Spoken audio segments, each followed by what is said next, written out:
एक रकम नास्ता चा टिफिन खेते खेते बोर हो गेছি সবাই চায় কিছু না কিছু নতুন করে খেতে। তো অনেকের অনেক সময় হয়ে ওঠে না নতুন কিছু করে খাওয়ার, অনেক ঝামেলা হয়ে ওঠে।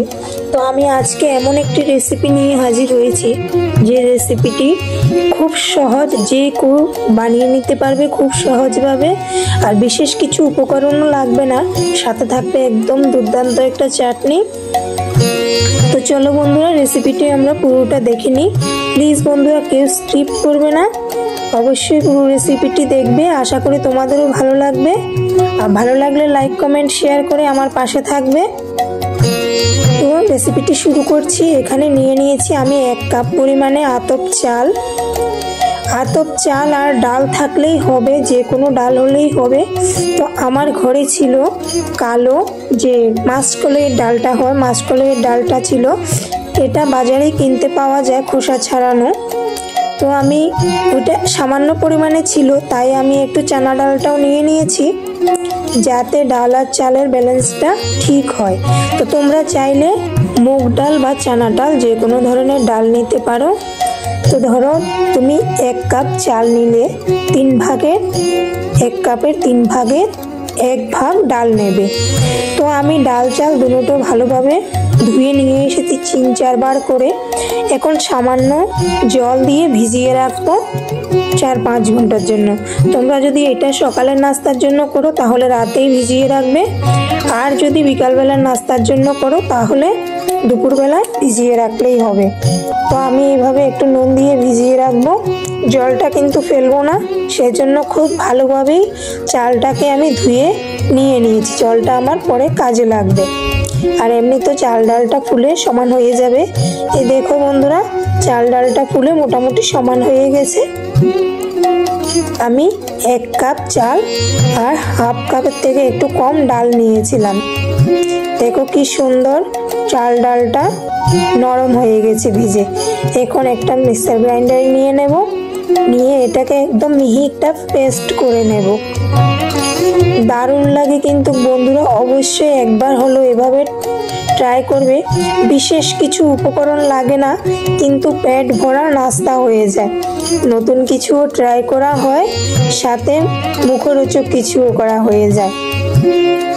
এই দেখো আমি পাতলা একটা ব্যাটার বানিয়ে নিয়েছি। এখানে যদি মনে হয় দানাদার আছে তাহলে তোমরা ওইটা উঠিয়ে নেবে, ভালোভাবে ব্যাটারটাকে ঘুরিয়ে নেবে, তাহলে ওইটা থাকবে না। তো আমি বাকি যেগুলো ছিল ওগুলো পেস্ট করে নিয়ে আসছি।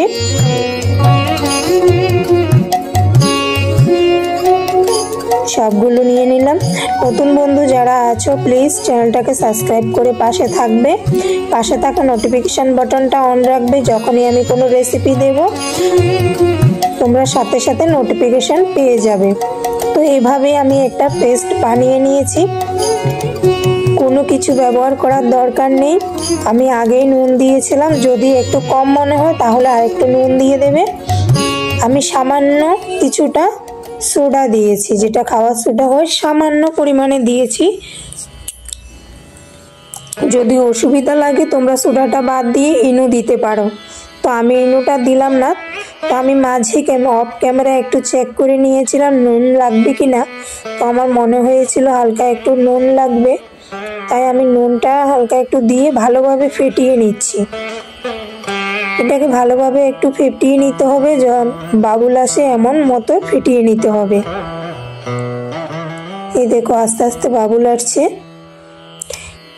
এটা যতটা ফেটিয়ে নেবে তখন কিন্তু এটা জালিদার হবে। রেসিপিটা বানানো খুব সহজ, খাওয়া কিন্তু দুর্দান্ত। তো চলো এটাকে কিছুক্ষণের জন্য রেস্টে রেখে দিই। এখন একটা আমি চাটনি বানিয়ে নেব। চাটনির জন্য নিয়ে নিলাম টমেটো, পেঁয়াজ কুচি, রসুন, আদা।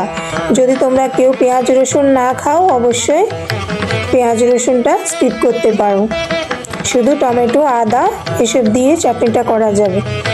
তো চলো চাটনিটা বানানো শুরু করছি। দিয়ে দিলাম কড়াইতে একটু তেল, সামান্য পরিমাণে তেল দিলাম, দিয়ে দিলাম 4-5টে কারি পাতা আর একটু কালো সর্ষে। অবশ্যই কালো সর্ষে দিতে হবে, সাদা সর্ষে হলে হবে না। দিয়ে এখন আমি নেড়ে চেড়ে এটাকে একটু নরম করে নেব, কষিয়ে নেব এটাকে।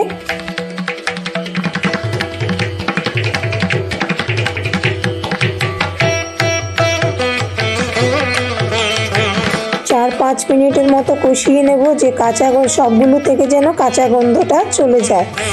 এখন দিয়ে দেব 4-5টে শুকনো লঙ্কা, যে যার পরিমাণ বুঝে ঝালটা দেবে। ঝাল বেশি খেলে বাড়িয়ে নেবে, কম খেলে কমিয়ে নেবে।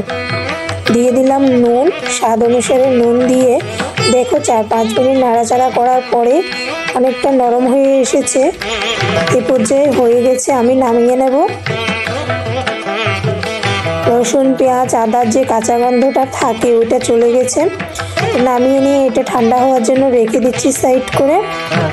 তাকে আমি টিফিনটা বানিয়ে নিচ্ছি।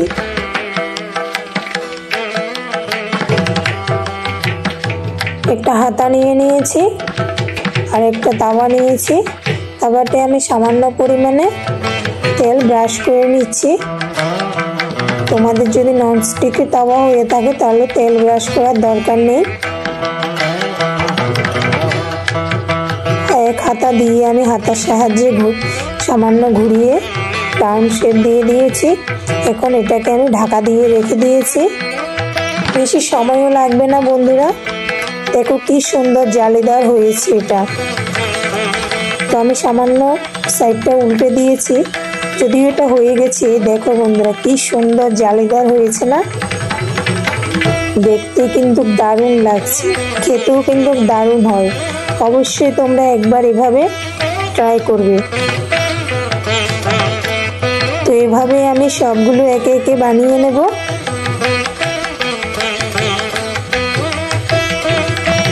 আরেকটাও বানিয়ে নিয়েছি।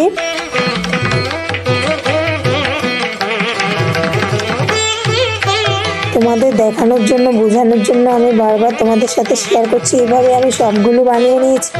আর দেখো বন্ধুরা কি নরম তুলতুলে হয়েছে। এদিকে আমি টমেটোর যে পেস্টটা করেছি ওটা নিয়ে নিচ্ছি। তোমরা চাইলে এটাতে একটা তড়কা লাগাতে পারো। সর্ষে, তেল আর শুকনো লঙ্কা দিয়ে একটা তড়কা লাগিয়ে নিবে কারি পাতার দিয়ে। তো আমি তড়কাটা লাগাইনি, আমার প্রয়োজন মনে হয়নি। আর দেখো কি তুলতুলে নরম হয়েছে বন্ধুরা, দেখেই বুঝতে পারছো। সবগুলো সেম ভাবে নরম তুলতুলে জালিদার হয়েছে। তো অবশ্যই তোমরা বন্ধুরা এই রেসিপিটি একবার হলেও ট্রাই করবে, যেই কেউ বানাতে পারবে। আজ এই পর্যন্তই। রেসিপিটি তোমাদের কেমন লেগেছে অবশ্যই কমেন্টে জানাতে ভুলবে না। ভালো লাগলে লাইক, কমেন্ট, শেয়ার করে পাশে থাকবে। নতুন বন্ধুরা চ্যানেলটাকে সাবস্ক্রাইব করে পাশে থাকার অনুরোধ রইল। আজ এই পর্যন্তই, দেখা হবে নতুন রেসিপিতে। টাটা সবাইকে।